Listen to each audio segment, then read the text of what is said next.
What if I told you that right now, in the Horn of Africa, a bold and unexpected project is taking shape? A project so huge, so daring, that it is shaking up global powers, from Washington to Beijing, from Brussels to the Gulf states. What if I told you that the countries at the heart of this story are Ethiopia and Somalia, two nations often written off by the West, but now stepping onto the global stage with the help of a surprising partner, India? Yes, you heard that right. India has just signed a historic deal to build a joint seaport for Ethiopia and Somalia. This isn't just construction. This is transformation. This is a revolution in trade, geopolitics, and Africa's independence. Ethiopia, landlocked for decades, cut off from the sea, could finally get its long-awaited gateway to global markets. Somalia, with Africa's longest coastline but battered by instability, could finally see revival and prosperity. And together, with India's help, they could change not just the Horn of Africa, but the balance of power in the Indian Ocean. This deal has left China stunned, America nervous, and Europe scrambling. And today, right here on Easycho Africa, we are going to break it all down, step by step. Stay with me until the end, because what you about to hear will forever change the way you see Africa's place in the global order. Let's dive in. To understand why this seaport deal is so monumental, we need to look at Ethiopia and Somalia. Ethiopia, a giant of Africa, over 120 million people, the second most populous country on the continent, a nation with an ancient history stretching back thousands of years, a nation that resisted colonization, that stood tall even when others fell to European empires. Economically, Ethiopia has been one of Africa's fastest-growing nations over the past 2 decades. Its textiles, agriculture, coffee, and manufacturing have given it momentum. Addis Ababa, the capital, is home to the African Union and has become a symbol of African diplomacy. But Ethiopia has one painful disadvantage: it is landlocked. When Eritrea gained independence in 1993, Ethiopia lost access to the Red Sea.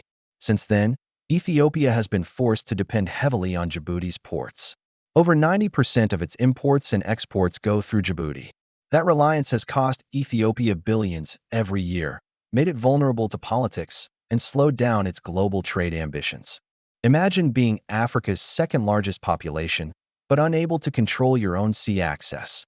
That's Ethiopia's reality. Now, let's look at Somalia. Somalia is the mirror image.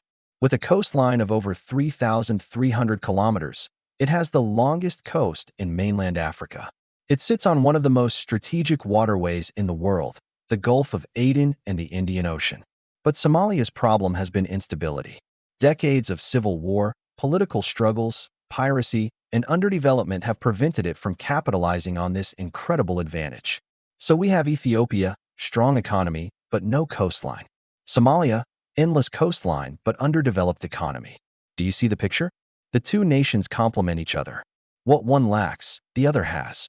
And now, with India stepping in, they have the chance to create something powerful together.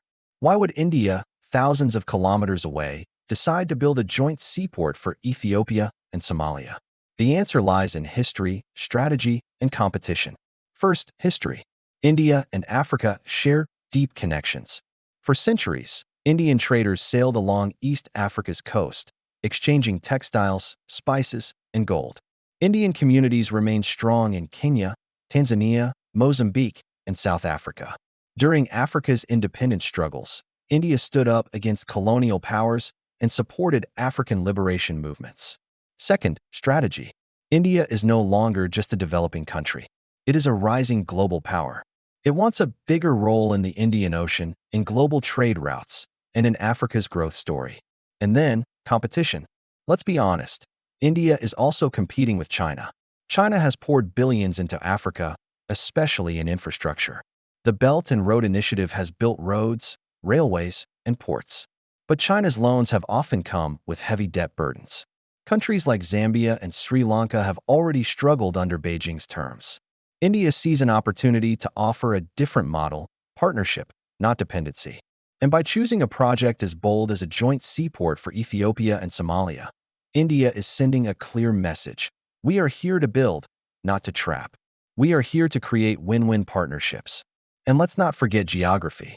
The Horn of Africa sits right at the crossroads of global trade, where the Red Sea meets the Indian Ocean. Nearly 10% of the world's trade flows through this region. Whoever has influence here has influence over global commerce. For India, this port is not just about Africa. It is about securing its place in the world's economic and strategic future. So what exactly is India building? This is not just another small harbor. This is a mega deep-water port designed to rival the biggest ports in the region. Here's what's planned. Container terminals capable of handling millions of tons of cargo annually. Export facilities for Ethiopia's key products: coffee, sesame, flowers, and textiles.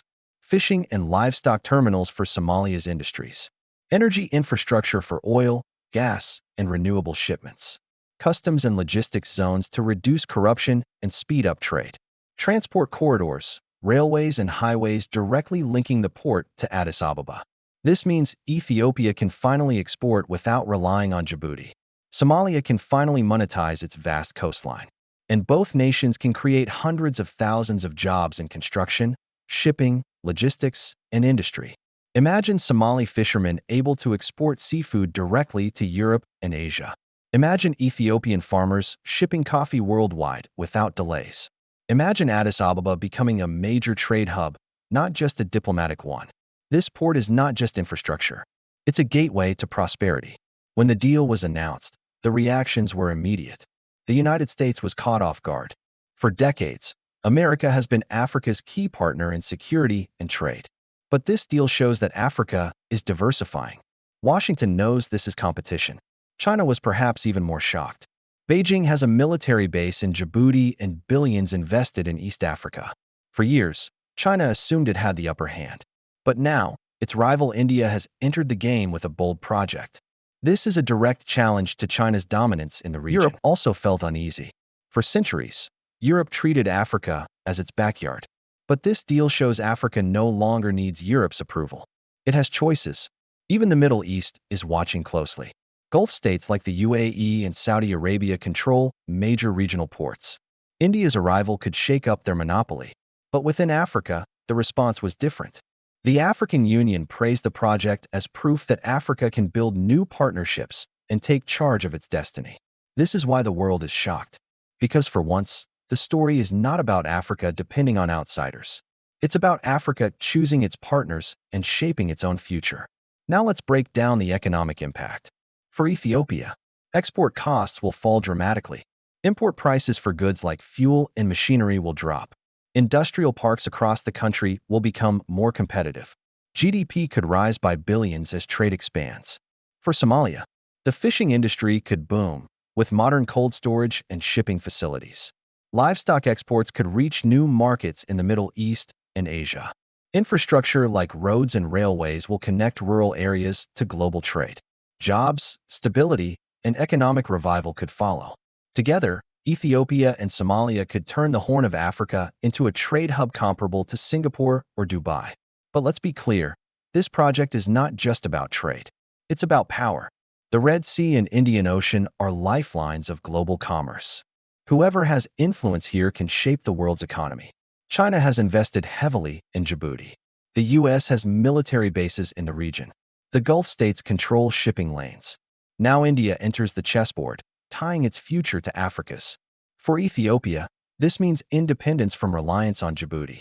For Somalia, it means rebirth. For Africa, it means new leverage in global politics. And for the world, it means a new balance of power in one of the most strategic regions on Earth. Of course, no project this big comes without risks. Somalia still struggles with political instability and security issues. Ethiopia faces ethnic tensions and economic pressures. Financing such a mega-project requires billions. Piracy in the Gulf of Aden is still a risk. But despite these challenges, the potential rewards are far greater. With India's partnership, Ethiopia and Somalia have a chance to overcome these barriers. This Seaport project is more than steel and cranes. It's a symbol. It shows that Africa is not waiting for Western approval. It is building its own partnerships. It is choosing allies who respect it as an equal.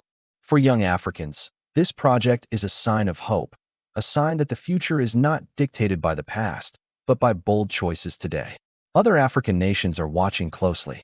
From Nigeria to Kenya to Ghana, countries are realizing that India could be a new kind of partner, one that builds, not exploits. This could be the start of a new chapter in Africa-Asia relations. So what does this all mean? India is not just building a port, it is building a bridge. A bridge between Africa and Asia. A bridge between the past and the future. A bridge between dependence and independence. For Ethiopia, it means hope. For Somalia, it means revival. For Africa, it means rising. And for the world, it means recognizing that the future will not be decided only in Washington, Beijing, or Brussels, but also in Addis Ababa, Mogadishu, and New Delhi. This is why the world is shocked. This is why history is being written. And this is why here at Eazicho Africa, we bring you the stories others ignore, stories of Africa's strength, resilience, and unstoppable rise. If you believe in Africa's future, don't forget to like, share, and subscribe. Because the world needs to hear Africa's voice, loud and clear. This is Eazicho Africa. Until next time, keep believing in Africa's future.